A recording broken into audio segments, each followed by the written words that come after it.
আলহামদুলিল্লাহ, একটি বছর পর আবারও সামনে কুরবানি আসছে। তাই আমি একটু একটু করে ব্যাংকের মধ্যে টাকা জমাছিলাম। আজ দেখব ব্যাংকের মধ্যে কত টাকা জমানো হয়েছে। আমার মেয়েরা বললো যে আব্বু ব্যাংকটা কাটো, দেখো আমাদের কুরবানির ছাগল কেনার জন্য টাকাটা জমা হয়েছে কিনা। তাই আজ ব্যাংকটা কাটবো, দেখি কত টাকা হয়েছে। দেখি আমার মেয়েরা সহযোগিতা করবে, টাকাটা গুনে দেখি কত টাকা হয়েছে। এই তো আমি ব্যাংক কাটলাম, এখন ঢালতেছি, দেখি কত টাকা হয়েছে। ঢালা হচ্ছে, দেখি কত টাকা জমা হচ্ছে। ও আরো আছে, মাশাআল্লাহ, আলহামদুলিল্লাহ, অনেক টাকা প্রায় হয়ে গেছে।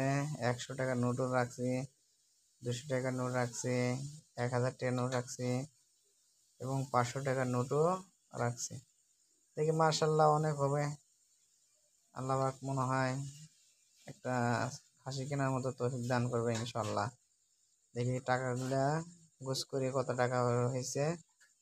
আমার মেয়ে গুছ করতেছে, আমার ছোট মেয়ে গুছ করছে, বড় মেয়ে গুছ করছে। আমার ছোট মেয়ে 100 টাকা নোট বেছে বেছে নিচ্ছে। দেখি ইনশাআল্লাহ কত টাকা গোছাইতে পারে। আমার আম্মু গোছাচ্ছে। আর মেয়ের মাকে আমরা ধরে রাখছি।